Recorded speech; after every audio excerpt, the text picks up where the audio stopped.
thank you first and foremost for the time you're spending with us today. And I want to ask you a quick question. How has the last 15 months been for you? Mick Jagger, the Rolling Stones. You can't always get what you want, but if you try sometime, you can get what you need. So it's, I think you've got to take moments like this as a learning moment. What have I learned from this? What do I realize that's important? I mean, if you talk to somebody that's been in the desert for 10 days without water, their priority is water. And I think what the pandemic has taught us is human connection. We desperately need human connection. Yeah, we do. And I think for someone who's been doing it for as long as you have, and I don't want to put a number of years on it, but I mean, you were back at the beginning of this whole speakers. I mean, you're one of the first speakers out there talking to youth, sharing those messages. I have a lot early on, myself and a handful of other people, and that was about it. Yeah. And I mean, you've seen so many. What are you seeing right now? Like, we're talking about teachers who are part of this. They were excited to hear you speak, and student leaders who I know are excited to hear you speak. But like, I'm curious. Are you still talking out there? Are you hearing from teachers now? Are they still reaching out to you? I'm still in connection with a lot of teachers, and as far as what's happening right now, we all have a tin box that you mentioned, Stu, of memorabilia. I had boxes. I kept everything from elementary through high school, and the pandemic was a good time to review it all. Yeah. And I was student council president, heavily involved in student leadership camps, and I went through all my notes and all the brochures and the agendas from there. And there's an expression that says, the more things change, the more they stay the same, meaning the top breakout sessions, workshops, topics were all about engagement, involvement. How do we create a culture of connections? And it was true back then, and it's even more so true today. Yeah, I mean, that's one of your key things. I remember connecting the dots, connecting people to make those connect. That was one of your biggest messages all these years. It's still relevant. Yeah, I mean, it's a simple concept about, oftentimes student leaders, they're the best at doing cheers, right? They love cheers. Cheers are us. And cheers are good. I like cheers. But if you go to a conference and learn really cool cheers and go back to your school, they're just not into it. And here's the deal. You don't create a culture of connections, a culture of great spirit by doing cheers. Cheers are the end result. You've got to go the other way. People will not cheer until they feel connected, and they won't feel connected until they really feel like somebody cares. So the idea as far as the dots are, just take a big blank sheet of paper, put a bunch of random dots on it, label all the dots for your school community, your entire community. And then, grade 9s, grade 10s, 11s, 12s, the new kids that have been there forever, first-year teachers, 30-year veterans, cooks, custodians, the theater kids. You get the point. Everybody gets a dot. And the job of student leaders, advisors are, how do we connect the dots? What ideas, what projects, what things can we do, large and small, that bring this dot to that dot? Yeah. And there's so many examples of that, and that's why we go to conferences. That's why we tune in to an event like your huge global event. What are the ideas that we can use that connect the dots and create a culture of connections? Because once people care, once people feel connected, the cheering comes naturally. I would argue, Mark, I think you might, I'm sure you'll agree with this, but I think the pandemic and all this time we've had has actually reinforced that point that we need to be connected more than ever. We need that organic, real connection. When this is all over, people want to go out and celebrate. They want to go to games and cheer. They're going to want to go to restaurants and have a great table of fun. We want to be together. Yeah. And so there's going to be a great opportunity to celebrate coming up over this next year. I've heard references to it, like they're saying after the pandemic, it'll be like the roaring 20s all over again. It's going to be I hear like, that a lot. I think that's an interesting concept. Like, what an opportunity. We have a lot of reasons to be, upset and angry and frustrated over the last years, tons of reasons for that. But there's some pretty awesome moments too. We've learned a lot about what's important to us. Would you agree? I think so. It's what I said about when so many things are taken away from you, you really take stock of, what does matter? What is the most important thing in my life? And it's sad that things have to be taken away for us to realize what's important to us. Yeah. So I think that, what a great time to journal, to write, to jot down notes of here's what I have learned, how life should be different because of the pandemic, and how I can move forward with these lessons. Yeah, I think your message today in 2021 is as relevant as it was when I was in high school in the 80s and you came to see me, not see me, I came to see you speak. I'd like to think you came to see me, but. I did. You were a very attractive young guy, third row on the left. Oh, thank you. I was wearing that blue shirt. But yeah, no, I think your message is as relevant. In fact, which is a great kind of question I want to ask you. I think it's, I've been looking forward to asking this question is, what is one lesson that you would be telling student leaders aspiring, what's that one thing you would be telling current leaders, aspiring student leaders? What's that one lesson you have or that nugget you have for them? I think you could share with them. Can I do two? Yeah, you can do two. It's your show. Well, it's actually my show, but you're the guest. One thing I've learned throughout the years are that it's the expression, when one door closes, another opens. You never know what's going to happen.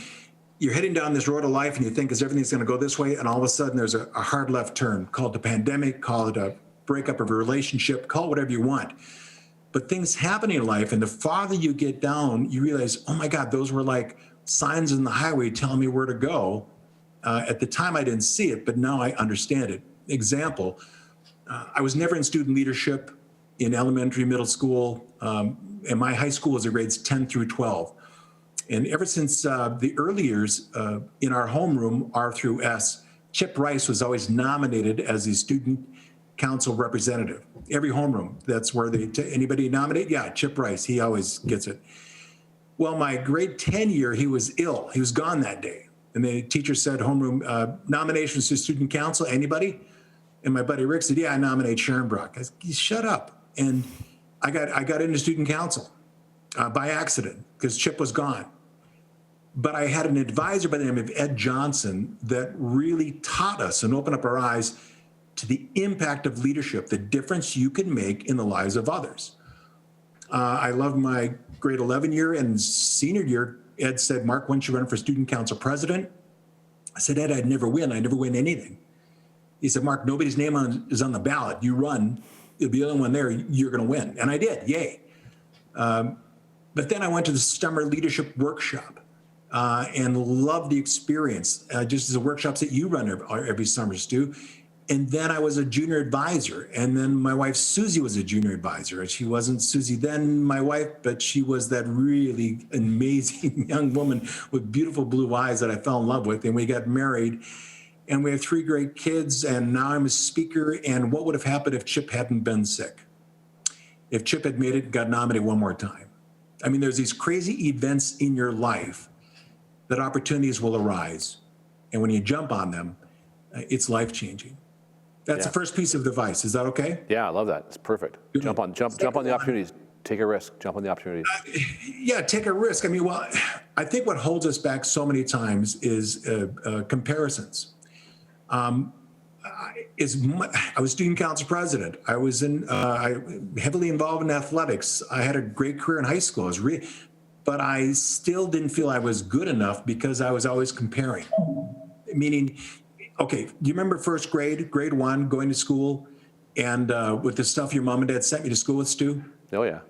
Right? I mean, the crayons, the pencils, everything, and you're just jazzed about it. And it was right after lunch. I went to a little Catholic grade school, and the sister said, children, it's time to color. Yes, I know how to, I freaked out on flashcards, but I know how to color. And I pulled out a little box of 5 primary colors. I came from a large Catholic family.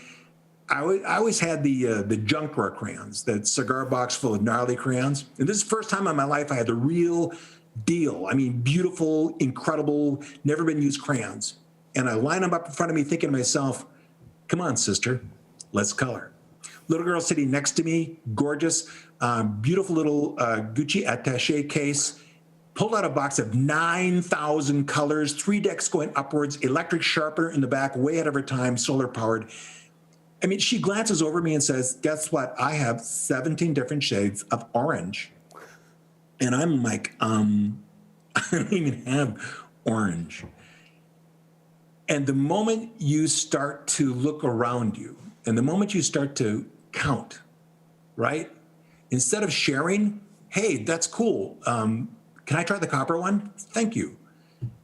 I started to count. When you start to count, you start to notice you have less. When you start to see that you have less, you start to think you're less. You start to act like you're less. And you can't win because no matter how many crayons you end up with in life, Bill Gates will always have more. So true. About half now because he's getting divorced, but still he'll have more. You know, I think the modern day crayons, Mark, is social media. Is it? Oh, yeah. Kids look at other people's social media and go, I look what they're doing. I don't even, like, you know, they're like in the Riviera with, you know, on a cruise ship, and like, I don't even have a canoe. You know?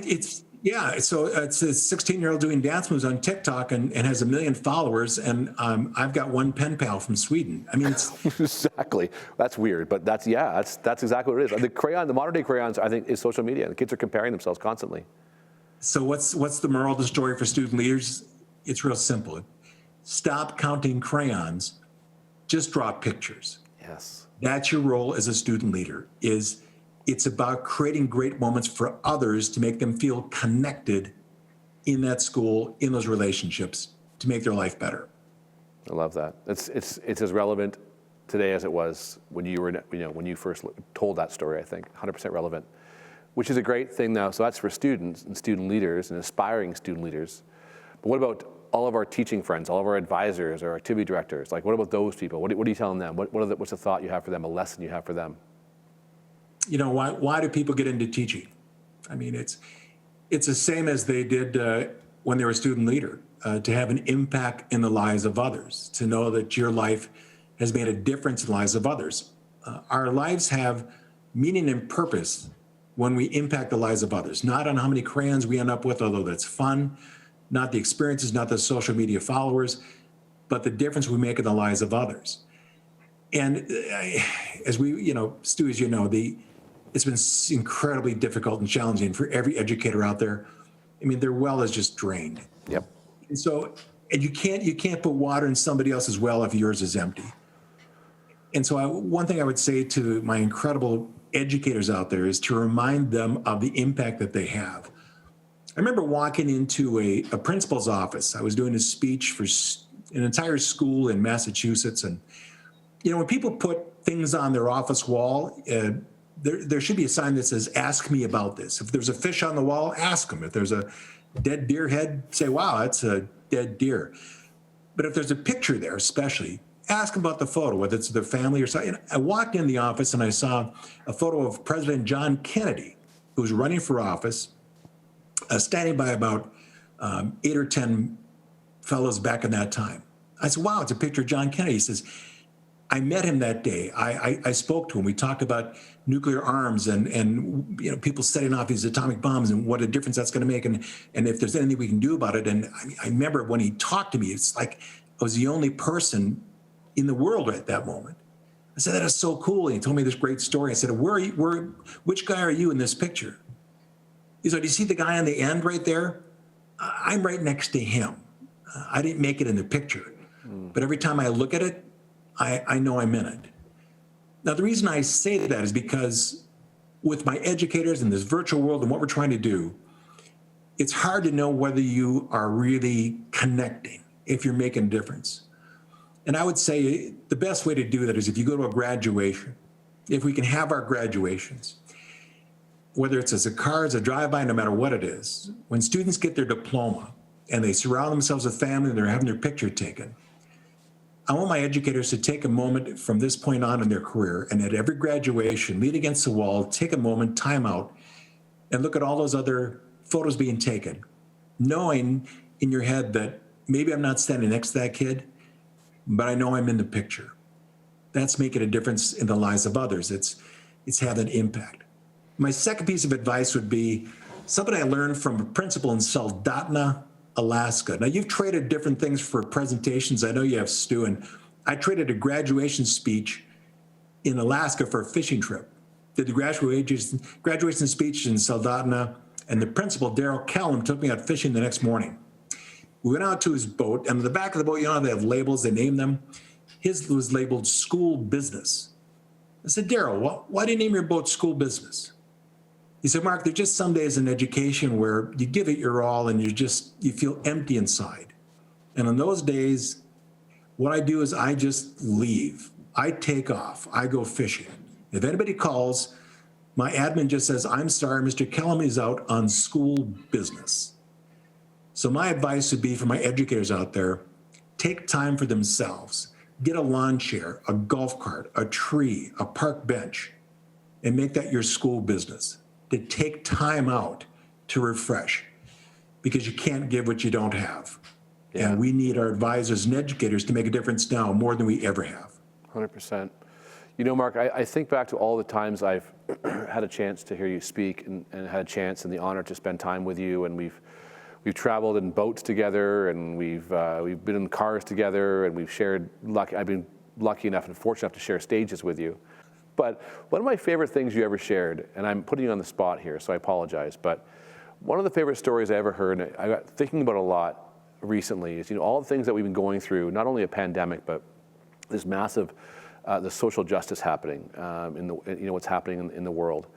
And I got thinking about a story you told years and years ago about being in a bakery together, or sharing. Do you know what I'm talking about? The story I'm talking about. I do. Yeah, that was more of a personal conversation. Sure. Yeah. Is that? I mean, just talking about how when we start having more conversations, we'll start solving problems. I'm not sure that it was a wonderful story you told. It was years ago, so it's okay if you forget it.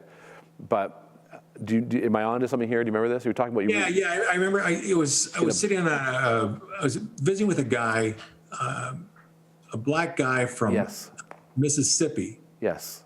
And we got into a conversation. And this is, as you mentioned years ago. I mean, people struggling with how to respect, admire, accept those who are different from what they are. Yes.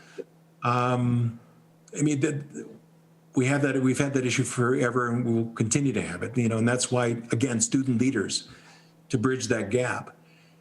And I was saying to him, what's it like in Mississippi now? He said, well, things have gotten a lot better since the old days, but there are some parts of the city where I live that I have a very difficult time walking through, because if I do, I'll get in trouble. And I said, well, there's some parts of Minneapolis that if I walk through, I'll get in trouble. And what's going to fix that? And I remember we were standing in front of this big deli counter by all the desserts. And he said this. He said, two guys that are different sitting in front of a deli case looking at cake and having a conversation. And we ordered some cake and sat down at a table and had some cake and coffee together. It's people from different backgrounds coming together to understand, to share, to realize we have more in common than we have apart. Again, to create a culture where people feel connected, to understand, have empathy and respect for. I think that's the top of what we can do in leadership. And the reason why I bring that story up, and maybe I should have asked you before about it, but I know it all came back to you there because, as a global event, many people watching this broadcast know who Mark Scharenbroich is. They've experienced you at a conference or an event, or they've seen your film, or they've been part of one of your programs, or they read the book Nice Bike, and they know who Mark Scharenbroich is, and they're excited to hear what your lessons and your ideas. But there's people who don't know who you are. And I think in a global event like this, what a great message it is to kind of like wrap this whole kind of 2 days up, is that we need to have more conversations for us to move forward. The pandemic has shown many problems, good and bad. There's things that are really great and things that are really bad. There's lots of, people who don't have a lot and people who have maybe too much. But I think that message, your message right there about, the crayons and about having conversations is so relevant now more than ever. It is. I couldn't agree more. I mean, I was fortunate at our elementary school in my town of 40,000, St. Cloud, Minnesota, which was an all-white city. My elementary football coach was Clarence, who was the only black guy in St. Cloud, Minnesota. And during the days of Malcolm X and Martin Luther King, Clarence was my window to that world. And when you have an experience with someone who's from a different background than yours, your life gets bigger. Your acceptance and understanding gets broader and much deeper. And so I think that's a Yeah. We've got to have those conversations. You know, the more conversations we have, the better we all get. I want to wrap. I won't take too much of your time, but I want to wrap it up with one quick story and then one quick thought from you. Years ago, you were at our Ontario Student Leadership Conference, and we were in the ballroom, and it was myself, and it was about 7 other speakers, young speakers, older speakers, in between, and a story came up about someone having a seizure during a presentation. So a student in the audience had a seizure in the presentation. They had to stop the presentation. They had to take the kid out, and there was a story there. And then you asked the question. You said, "Has anybody else dealt with that before in a speech?" You wouldn't tell the story, but you just asked that question after someone, and then every speaker there was jumping on top of the next speaker to tell their story of the worst thing that happened during their speech. And it was just, and at the very end, I noticed, I sat back, because I watched you, and you had your arms crossed, you were listening, and you were nodding, and every person was talking, you were listening. And at the end, when it was all over, we were walking, and I asked you probably don't remember this, but I said, didn't you have a story? You've done more speeches than all of us. Don't you have a story? And he said, yeah, I got stories, but he said, we won't be better as leaders until we start listening more than talking, and asking more questions than giving in more input. And I have literally framed my life on that moment. When I'm in conversations, I try and ask more questions about that person's story rather than tell my own. And so that is a lesson that I've carried with me, and it goes back to that story you just told about having the cake. It's so important. Eleanor Roosevelt, FDR's wife, said that if a fairy godmother could give every child one gift, I believe that gift should be curiosity. To be curious about others, curious about other cultures. The quote that made the biggest difference in my life, Stuart, was from Barbara Jordan, first Black woman from the great state of Texas, elected to Congress before blacks or women were elected to Congress in Texas. And I only point that out because she was first. And when you're first, you've earned it. Here's the quote that changed my life. She said, "It's more important to be interested than interesting." So many of us think that, let me tell other people my story. And let me tell other people about how many hits I get, how many likes I have. Let me tell you about me, to impress other people so that they like me. And it just doesn't work that way. When you're curious and more interested in others and find out what their story is, I think that's the greatest way to make a connection. I'm happy you picked up that lesson. It literally has stayed with me. It really has. So thank you for that. You've given me a lot of lessons over the year, Mark. And when I remember telling you years ago that I was thinking about retiring from speaking in schools, and we were having dinner, myself, Susie, and Dave Conlon. I think it was the 4 of us were at a table in Alberta. And I was sharing with you that I was thinking about, and you reached over and grabbed my hand and said, it's okay. If you want to do this, it's okay. And I was like, I needed that. I needed you here to say it was going to be okay. And so what an honor it is, Mark, for you to be here with us today. Here we go back to Star Wars. I used to be a Luke, then turned into Obi-Wan Kenobi. Now you're the Luke. Wow. You know what? Another funny story. You actually did the same reference, but it was about Nolan Ryan.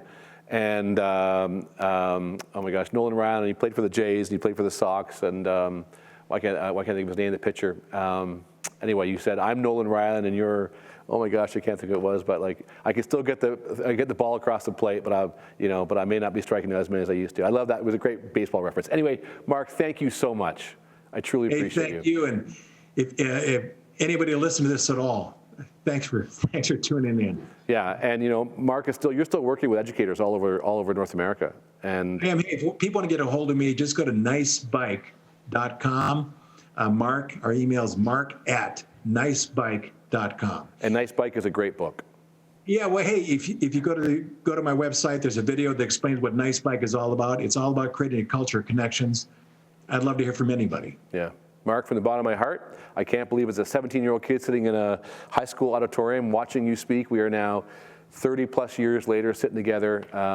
You're on a video conference call, Minnesota to Ontario, Canada. So thanks, man.